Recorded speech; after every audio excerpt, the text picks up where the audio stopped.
This video has been a long time in the making, in the sense that over the last month or so, I've been very quiet, haven't posted that many videos, but I've been effectively transitioning, if I'm honest, from Android and Windows to iOS. And I'm doing that at a time when actually Apple is becoming increasingly unpopular. But I have to say, I've been beta testing iOS 26 for the last 4 weeks, and I have been using it on the iPhone 13 Pro Max, 14 Pro Max, the 15 Pro Max. I tested it on the 16 Pro Max. I've got it on this M4 MacBook Air. I've got it on my Mac Mini, which is under here. I've been testing it on my watch. This is the Apple Watch Ultra 2. So literally everything I can get my hands on, even the M1 MacBook Air as well. Everything I've been getting my hands on, I've been beta testing it. And I have to say, from a public tester, so not a developer tester, but a public tester, it's been really good. I have had 0 glitches on every single one. And what I've seen as the beta versions have increased from 1 to 4, as of recording this video, we're now on beta 4. So of course it's going to be ready for September in no time.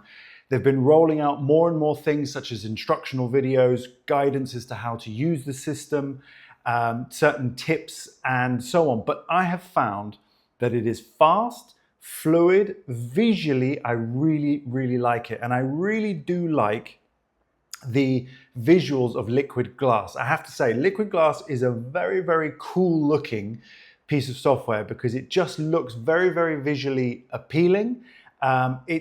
For me, it's clever. I don't have any visual issues. I know that they've toned it down as the versions have gone along because initially it was very, very hard and transparent to see certain things because of just how glass it was. But for me, visualizing it, using it, the notification center, for example, on the Mac is very, very clear. And the thing is, this video is not going to be about all the details of all these different devices because there's just not enough time. But this is my assessment of using it every day in the ecosystem in relation to the iPhone, in relation to the MacBook, and in relation to using it on the Mac Mini as well.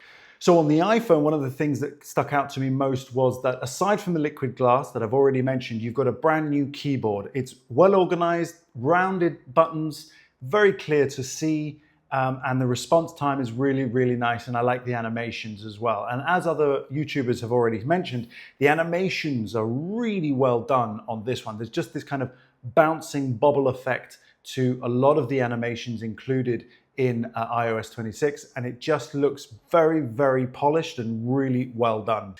One of the updates that came through on iPhone that was in the Photos app actually was Spatial Scene. Now that's indicated by a little symbol above your image, and you just tap on that, and what that does is it pulls the image forward in a way and it makes it look like a 3D image. It's really clever and it works on any image. So it doesn't have to be one that you've taken on your phone. If you've uploaded it to your cloud, let's say your iCloud account photos, then you can hit that button on your iPhone and it will perform this spatial scene on that image and it can make it really, really stand out. It really is a fantastic feature. And I think once people realize that it's there, it's very, very visually appealing.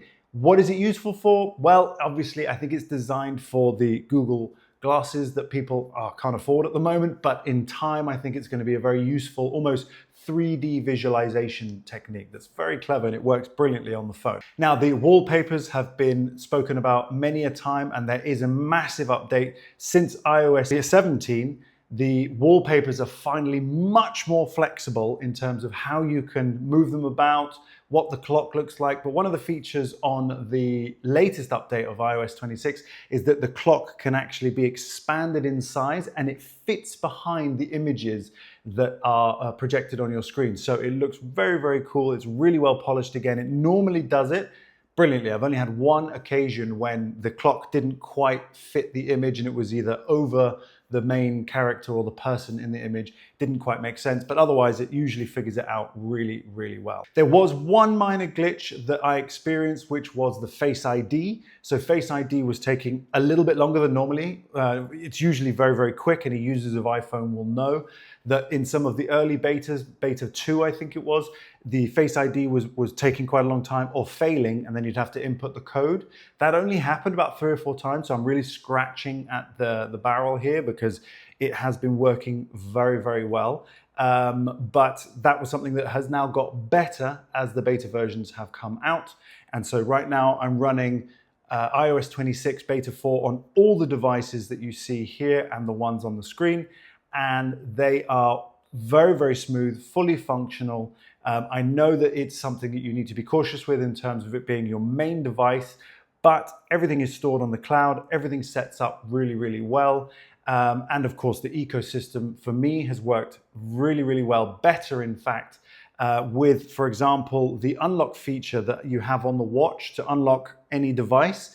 With the M4 Mac, it works every time brilliantly well. Doesn't always work well with the Mac Mini, doesn't always work with the M3 MacBook Air, but it does work on occasion. But I found with the M4, it literally picks it up and I get a little haptic feedback whenever I lift the lid of my laptop. I don't even have to do Touch ID. I don't have to obviously put my code in either. So for the newest device, it seems to be working best with the newest hardware from Apple. But of course, as we all know, there will be a new Apple Watch Ultra 3 coming out as well. So overall, my experience with iOS 26 has been brilliant. I would say that when it comes out as the gold standard, which will no doubt be in September, then I would say upgrade to it if you would like to have a refreshed look for your MacBook in particular, because the MacBook and the iPhone. The MacBook, one of the best features I've personally experienced with the MacBook, is the search bar function. On the MacBook, you can now press Command key and spacebar, and you'll get Spotlight Search. And this whole system has been completely revamped and is basically your go-to hub for everything on your MacBook relating to applications you might be looking for, files you might be looking for, actions you might be looking for, and even your clipboard.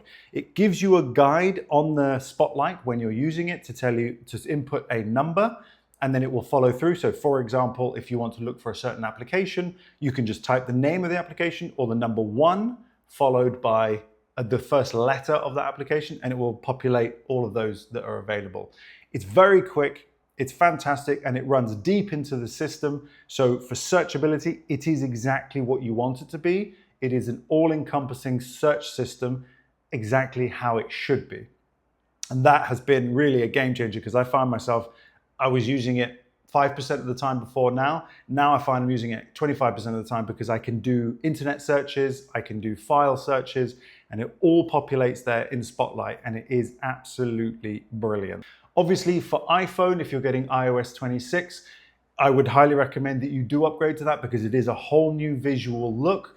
The wallpapers are fantastic. The lock screens are fantastic as well. So those in itself just make it feel like you've got a brand new phone. And in terms of stability, I've been able to install this all the way back onto the iPhone 12 Pro, and there have been 0 problems. It's a big update, so you're going to need to clear off some memory, but it is a very, very worthwhile update because it just refreshes the skin a little bit. Long overdue. Not something that's going to be a game changer because it's very familiar, but it does work really, really well.